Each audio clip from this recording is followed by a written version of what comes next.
As beautiful as life is, at times tragedy takes place and people try to cope in any way they can in hopes that the sadness does not consume them. However, as unrealistic as it may sound, sometimes tragedies do end in blessings. For instance, imagine your mother wanting to end her life and succeed. Sounds harsh, right? This is something that no one wishes to happen to them, but unfortunately does happen. This was a sad reality for Renee Margaret. Nevertheless, Margaret's story does not end in a tragedy, but shapes out into becoming a blessing. Due to his tragedy, Margaret pours his heart out into his art as a way to cope, which turns out to influence the world of art. I am Berenice Arce, and today I will be discussing Renee Margaret's journey in the art world. I will first discuss Renee Margaret's early childhood life and his journey in becoming a well-known artist.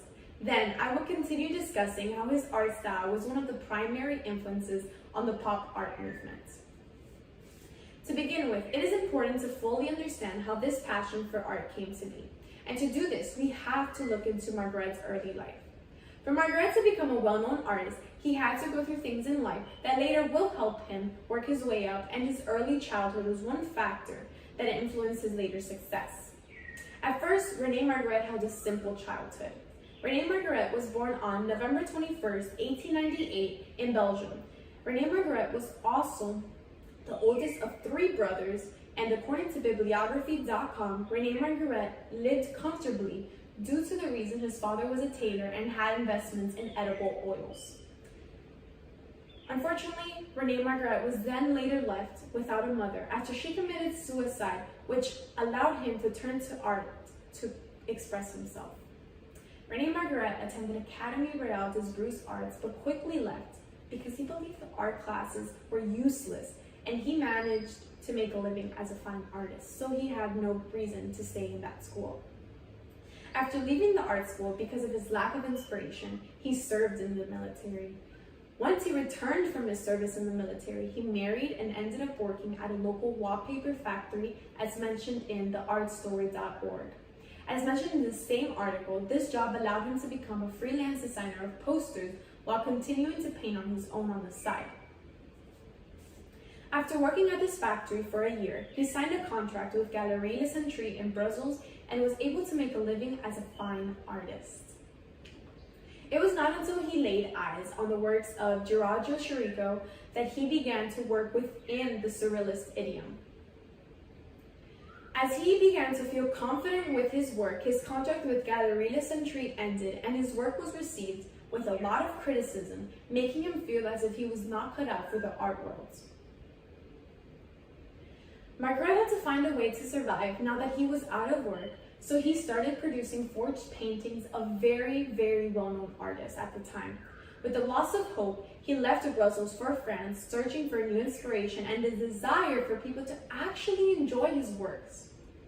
Now, we have discussed Renee Margaret's early life and the many obstacles that he faced as he slowly began on his artistic journey. Now, we will talk about how his art style influenced the pop art movement. In Renee Margaret's mature period, he focused his art on making individuals question what they truly see on a canvas, which did impact pop art. Renee Margaret's art was worked with surrealism, which fused reality with imagination. Margaret made strong connections with surrealists of art such as Max Ernst, Salvatore Dali, André Breton, Joan Miro, and Paul Elrod, as mentioned in thatco.com. His paintings with this theme were one of the most successful points in Margaret's life at the moment.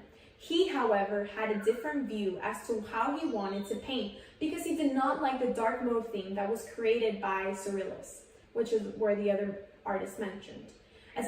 He aspired to avoid having distractions and unnecessary objects in his paintings, which then he decided to use ordinary, everyday objects and painted them in unusual ways that used juxtaposition to confuse the viewers and get to know them and to make them think. As said in Surrealism.org, his popularity really began to grow in pop culture when his work was shown in the 1960s in New York City, despite being diagnosed with pancreatic cancer. His most famous paintings shown in the exhibits were the paintings of Golconda and the Glass Key. Regardless of his diagnosis, he continued to paint, and at the age of 68, he unfortunately passed away. After his death, the Magritte Museum opened in Brussels. The history and the journey of Rene Magritte were introduced. We first looked into how his journey commenced into him becoming a successful artist. Then it was discussed on his role and how he was able to influence the pop art today. In conclusion, Rene Magritte had many obstacles in life that would have stopped many from becoming an artist if they were not focused in becoming one. Magritte did not allow the hardships in his life to get the better of him. Instead, he used those hardships to push forward. The tragedy of his mother's passing and the criticism he received were all things that allowed him to become a huge influence on how pop art is viewed today. Thank you.